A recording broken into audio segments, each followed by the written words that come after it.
Hey, and welcome back to another episode of Ghost Countries. Picking up where we left off last time, we'll be covering the story of Vlad III, otherwise known as Vlad Tepes or Dracula. Also, just a quick plug, you can follow us over at Instagram, information should be down below, and with that out of the way, let's get to it.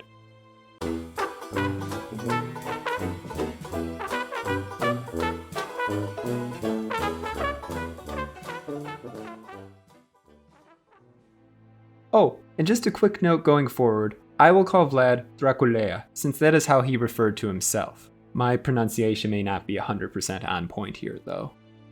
Okay, so when Dracula was a child, he, alongside his younger brother, Radu, were imprisoned by Sultan Murad II, while accompanying their father to Gallipoli, who himself had been summoned over his apparent lack of support for the Ottoman invasion of Transylvania in 1442. Wallachia by this point having already accepted Ottoman suzerainty. Vlad II fully believed his sons would be butchered for the sake of Christian peace, all the more so after he supported the crusade at Varna in 1444, meant to check Ottoman expansionism in the region, but no harm came to them. Then, in 1448, the Hungarian regent governor, John Hunyadi, invaded Wallachia, killing Vlad II and his eldest son, Mircea. The Hungarians then made Vladislav II the new voivode of Wallachia, and in coordination marched off to confront the Ottomans at the Battle of Kosovo. Dracula, however, with Ottoman backing, soon marched into Wallachia to press his claim on the throne. And in this regard, he was successful, but just for a brief period of time, because when Vladislav returned from his military campaign in Kosovo, Dracula was forced to retreat to Adrianople. He made his return in 1456, this time with Hungarian support, killing Vladislav and becoming voivode of Wallachia. And what followed? Well, he got his nickname the Impaler for a reason. Impaling is a means of torture and/or execution, has a long history dating back to Babylonia and the Neo-Assyrian Empire in the 18th century BC, but during the time of Dracula, it was known to be somewhat commonly used in the Ottoman Empire. For instance, historical sources attest to its usage during the siege of Constantinople in 1453, and as a form of psychological warfare against insurgents known as Kileftes in Ottoman-occupied Greece. There were basically two methods of impalement, longitudinal and transversal. The first involves impaling an individual along the body's length, and the latter from front to back or vice versa, often through the abdomen or chest. Impalement can be further broken down into two subcategories of sorts, the first causing a direct and relatively quick death in which a person is placed upon the sharpened end of a pole or stake. The other, slower option being use of the dull end. Here, the pole would be inserted rectally or through an open wound, then you just let gravity do the rest. Reportedly, it would take days for the pole to cross the body and finally exit by way of the mouth or neck. If lucky, the victim died within minutes or hours, either because of the injuries inflicted by impalement itself, suffocation, dehydration, or exposure. However, in some instances it could take up to several days, especially if the pole were allowed to follow the spine, thereby avoiding damage to vital organs. Dracula is known to have used impalement against boyars who opposed his rule, or even worse, those who took part in the conspiracy against his father.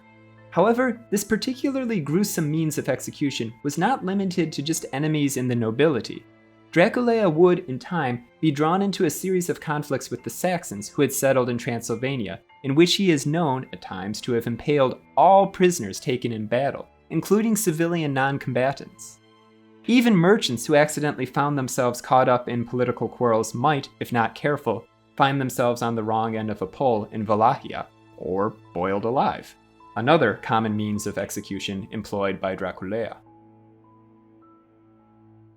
During the start of his reign, Dracula continued to pay tribute to the Ottoman Sultan, but in an unspecified year, he refused to do so. After 3 years of non-compliance, Mehmed II ordered Dracula to Constantinople, but in reality, he planned to capture him as soon as he crossed the Danube.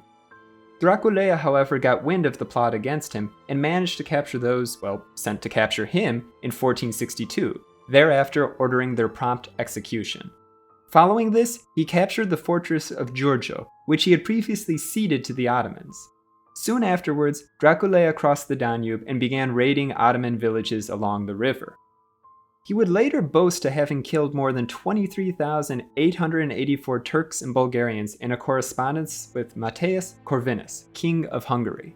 In part, this move was designed to woo the Hungarians into providing help against the Ottomans, with Dracula claiming his actions were done in service of the Holy Crown of Hungary, Christendom itself, and more explicitly, Catholicism. By no means was this appeal limited to just Hungary, with the Venetians later providing Dracula with financial support, and of course the Pope was more than happy to see concrete action taken against the ever-encroaching Ottoman Empire. Mehmed II, in contrast, was not the least bit happy with how things were going, and so, in 1462, he raised an army 150,000 men strong, second in size owing to the one that had taken Constantinople, and marched on Wallachia, where he planned to install Radu, Dracula's brother, on the throne. In response, Dracula adopted a scorched earth policy, retreating the Targoviste as soon as the Ottomans crossed the Danube. But on the night between June 16th and 17th, 1462, he led a daring raid into the enemy camp. His goal? To kill the Sultan and thus demoralize the Ottoman army. Even though his forces entered the tents of some high-ranking Ottoman officials, they didn't manage to capture or kill the Sultan. Having failed in this regard, Dracula retreated and the Ottoman forces entered Targoviste. According to a later report by a Greek historian from Athens, what they saw inside the city's walls was something pulled straight from a nightmare. The Sultan's army entered into the area of the impalements, which was 17 stad long and 7 stad wide. There were large stakes there on which, as it was said, about 20,000 men, women, and children had been splitted, quite a sight for the Turks and the Sultan himself. The Sultan was seized with amazement and said that it was not possible to deprive of his country a man who had done such great deeds, who had such a diabolical understanding of how to govern his realm and its people. And he said that a man who had done such things was worth much. The rest of the Turks were dumbfounded when they saw the multitude of men on the stakes. There were infants too, affixed to their mothers on the stakes, and birds had made their nests in their entrails. During the campaign in Wallachia, the Ottomans suffered greatly from the unforgiving environment, outbreaks of disease, and ineffective supply lines. All the while, Dracula and his army continued to harass the larger Ottoman force. Mehmed II eventually decided to pull back most of his forces, leaving just a small contingent with Radu. 2 battles followed in which Dracula emerged victorious. However, support for Radu continued to grow as he warned the people of Wallachia the Ottomans would return if his brother remained on the throne. And so, increasingly marginalized, Dracula fled to the Carpathian Mountains. A few weeks later, he was arrested on orders by Matthias Corvinus, the same Hungarian king Dracula had earlier tried to garner support from, and, in late 1462, still hoped would back his claim to the throne in Wallachia.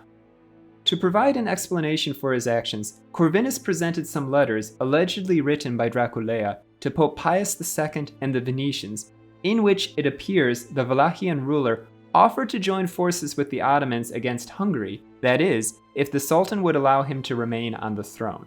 Most historians today regard these documents as forgeries, but why take such action? Well, it might be because as Dracula's reputation grew and he became something of a key figure in the ongoing fight against Islam, he, in essence, became something of a threat to other European rulers. After his arrest, Dracula basically disappeared until 1475, when the Hungarian king agreed to release and aid him in retaking Wallachia. Actually, it was Stefan III of Moldavia who convinced the king of Hungary to release Dracula, and the actions of Wallachia's ruler, Basarab Laiota, who is said to have submitted to the Ottomans, made this decision a bit easier to make. Together with Stephen Báthory, a Hungarian noble, Dracula prepared himself for another military campaign. The House of Báthory was a rather prestigious Hungarian noble family, and some decades later, yet another individual, also named Stephen Báthory, would secure himself as king of Polish-Lithuania. There also is Elizabeth Báthory, who you might remember from this episode. If you haven't seen it, click the link above. Anyway, getting back to Dracula, or actually Stefan III of Moldavia. So the Ottomans invaded Moldavia in July 1476, which saw Stephen Batory and Dracula come to the Moldavians' aid, lifting a siege at the Nemt citadel. The trio then marched into Wallachia, and Dracula successfully regained his throne again for a third time. This proved to be short-lived, however, as Basarab Laiota soon returned with an Ottoman army, and Dracula died in battle, either in December 1476 or January 1477. His body was then drawn and quartered, his head being sent to Mehmed II. But what now? Well, over the next few decades, Wallachia increasingly fell under Ottoman influence, which perhaps is to be expected looking at how it was surrounded by major regional powers. You had the Polish-Lithuanian Commonwealth to the northeast, the Ottoman Empire to the south and east, and later the Hapsburgs to the west and north. Wallachia didn't stop existing per se, but in reality it was no longer an independent state. In the 18th century, even the Russians started meddling in Wallachia's affairs. And yes, technically speaking, Wallachia stopped being fully independent in 1417 when it started paying tribute to the Ottoman Empire. But as we saw, things weren't definitively settled in that regard for roughly another 50 years, give or take. Finally, in 1859, Moldavia and Wallachia formed the United Principalities, and in 1866 they adopted the name Kingdom of Romania. But that is a story for another day. Sorry if that ending felt a bit abrupt, but yeah, that about does it for the story of Wallachia. If you guys enjoyed this episode, we can definitely look into the United Principalities and the formation of the Kingdom of Romania in a future episode, so, let us know in the comments down below. Oh, and just a quick note about authenticity. Vlad III, without a doubt, was an unquestionably brutal character even by the standards of his own day. But not everything said about the Wallachian ruler is 100% accurate. Things tend to get misconstrued or elaborated over time. It's just human nature. And while a very important figure for Romanian history, there are some detractors, including the former defense minister, who said if Vlad III was alive and put on trial in Nuremberg, he would have been found guilty of crimes against humanity. The same could probably be said about other historical figures, wrapped up in national identities such as Genghis Khan or Tamerlane. It's just the nature of the subject. And there will always be those who defend the actions of historical figures in context of their time or otherwise, and those who are opposed to them. So just figured that was worth saying. Anyway, I hope you guys liked the episode, and if you wouldn't mind helping us in appeasing the almighty algorithm, please like, share, comment, subscribe. Any or all of the above would be great, and we'll see you again next time. Peace.